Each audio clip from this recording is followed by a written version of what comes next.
Allahabad high court ने नोएडा के चर्चित निठारी कांड के आरोपी सुरेंद्र कोली को बरी कर दिया है। 18 साल पुराना है ये मामला। कई दिनों तक इस पर बहस चली और उसके बाद अदालत ने पहले अपना फैसला सुरक्षित कर लिया था। 2005 और 6 के इस सीरियल मर्डर केस में निचली अदालत ने उसे फांसी की सजा सुनाई थी। ये आरोपी था और इसे निचली अदालत द्वारा फांसी की सजा सुनाई गई थी, जिसके खिलाफ उसने इलाहाबाद हाईकोर्ट में याचिका दायर की थी। ये जो कोठी थी नोएडा में, कोठी नंबर D5, उसके मालिक मोनिंदर सिंह पंढेर को भी कोर्ट ने बरी कर दिया है। कोली पंढेर की कोठी का केयर टेकर भी था और उस पर आरोप था कि वो लड़कियों को लालच देकर छोटी बच्चियों को कोठी में लाता था और वहां पर रेप करके हत्या कर देता था। बाद में लाश के टुकड़े करके बाहर फेंक आता था। अब इन दोनों के रिहा होने पर एक बड़ा सवाल ये पूछा जाना चाहिए कि आखिर किसने की थी ये हत्याएं। 2005 और 6 के दौरान जो ये अपराध हुए, जिसमें 19 कंकाल मिले थे महिलाओं के, बच्चियों के, जब पंढेर और कोली दोनों रिहा हो गए हैं, तो फिर इस गुनाह का आरोपी कौन है? और आपको सबसे पहले दिखा दें कि ये जो निठारी कांड है वो है क्या। ये बात 18 साल पुरानी है, इसलिए याद दिलाते हैं कि क्या हुआ था इस केस में। 2005 और 6 के बीच सीरियल रेप और मर्डर किए गए। नोएडा के निठारी में कोठी नंबर D5 से जुड़ा ये कांड है।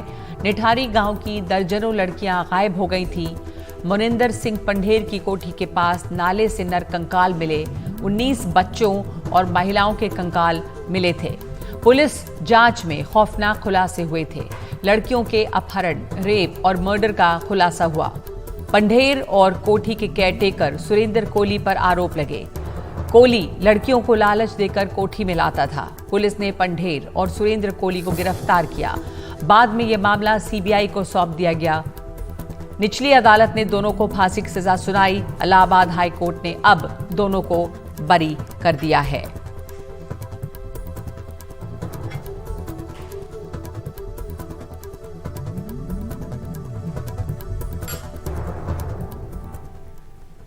हमारे साथ इस समय जुड़ रहे हैं जो पीड़ित परिवार हैं, उनके वकील खालिद खान, जिन्होंने ये केस लड़ा है। आपने ये केस लड़ा पीड़ितों की तरफ से खालिद साहब, और बहुत सारे इसमें बच्चे मारे गए, लड़कियां मारी गई, नरकंकाल मिले। 16 मामलों में ये बरी हो गए हैं लोग जो हैं, और ये लंबी लड़ाई चली है इनको, ये पीड़ितों को इंसाफ दिलाने की। अब जब ये इलाहाबाद हाईकोर्ट का फैसला आया तो आपकी इस पर क्या प्रतिक्रिया है?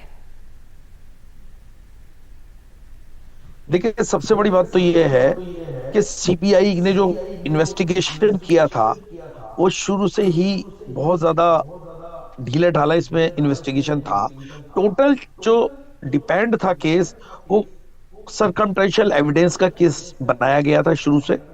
और इसके अलावा इसके अंदर में जो मेन एक्यूज था मोनिंदर सिंह पंढेर, उसके संबंध में बड़ी ही हल्की इन्वेस्टिगेशन की गई थी, जिस कारण से केवल उनका कंसंट्रेशन कोली के ऊपर रहा है जो सेकंड एक्यूज में था।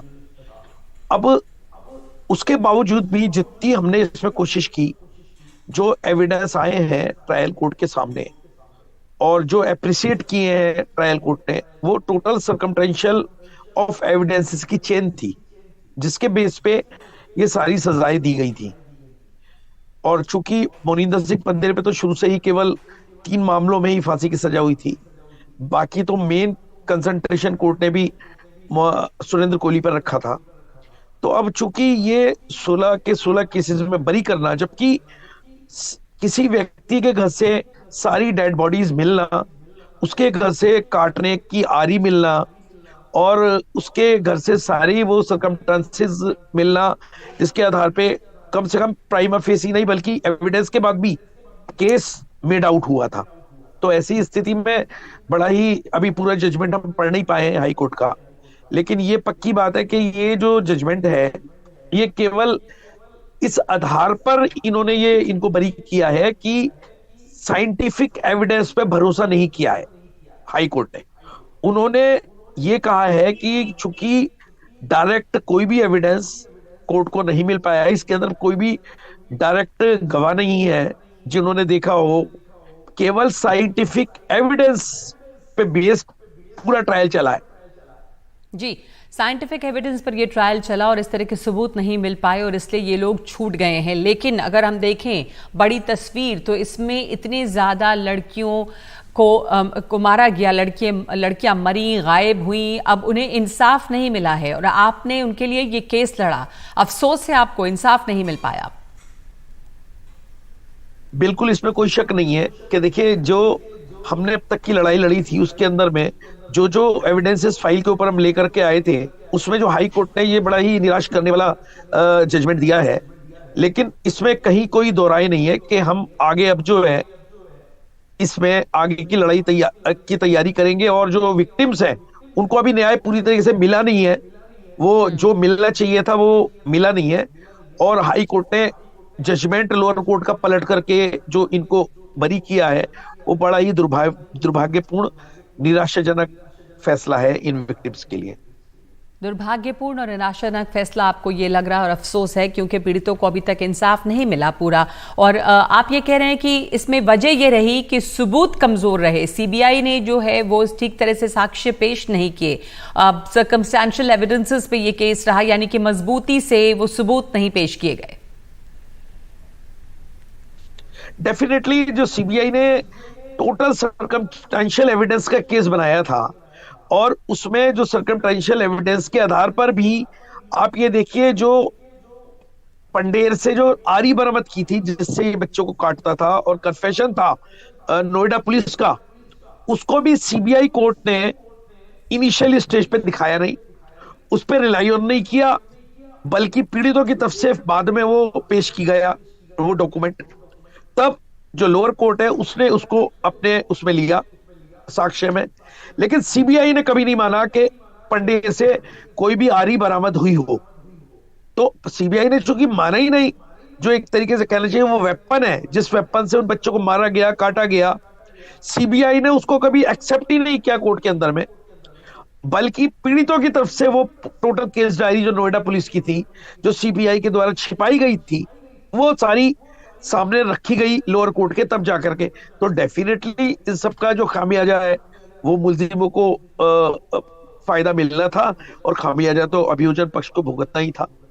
बिल्कुल, तो खामियाजा भुगत रहे हैं अभियोजन पक्ष, यानी कि जो पीड़ित हैं, पीड़ित के परिवार वाले हैं। और इस मामले में अब यही बड़ा सवाल उठ रहा है कि आखिर आरोपी है कौन, उनका दोषी है कौन, जो बच्चियां मारी गई हैं, जो नरकंकाल वहां मिले। ये वही बात हो गई कि समझ ही में नहीं आया, जैसे एक पिक्चर बन गई थी कि हु किल्ड जेसिका लाल, कुछ उसी तरह का मामला है कि इतने बच्चे मारे गए, कंकाल मिले और आरोपी कोई नहीं है इसका।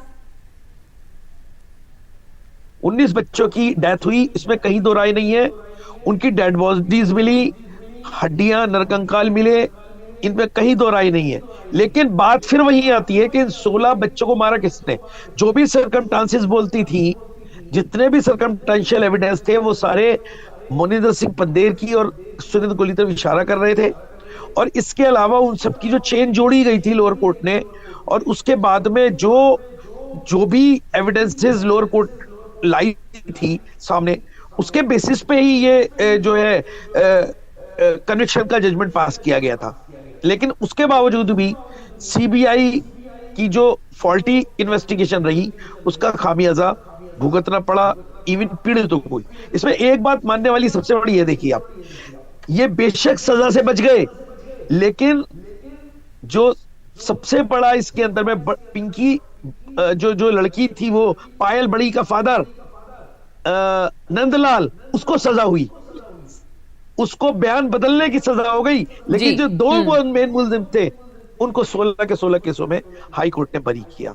तो उससे कहीं ना कहीं जो नंदलाल को सजा मिली थी झूठ बोलने की, इनको बचाने की, उससे थोड़ा बहुत उनके जख्मों पे कहीं मरहम लगा था उससे कुछ समय पहले, जब लोअर कोर्ट ने सजा दी थी इसको, नंदलाल को, पायल बड़ी के फादर को, विक्टिम के। लेकिन अब जो ये जिस तरीके से 16 के 16 केसेस में सर्कमस्टेंशियल एविडेंस को एक सिरे से दरकिनार करते हुए माननीय उच्च न्यायालय ने इन दोनों को बरी किया है, वो अपने अपने बहुत बड़ा एक दुर्भाग्यपूर्ण और निराशाजनक फैसला है। और इसमें मुझे लगता है कि जो एविडेंसेस लोअर कोर्ट ने अप्रिशिएट किए थे, उनकी तरफ माननीय उच्च न्यायालय ने ध्यान नहीं दिया, साइंटिफिक किसी भी एविडेंस को नहीं माना है। बाकी पूरा फैसला आ जाए, उसके बाद उसकी स्कूटी करने के बाद ही आगे की रणनीति इसमें तय होगी कि क्या करना है।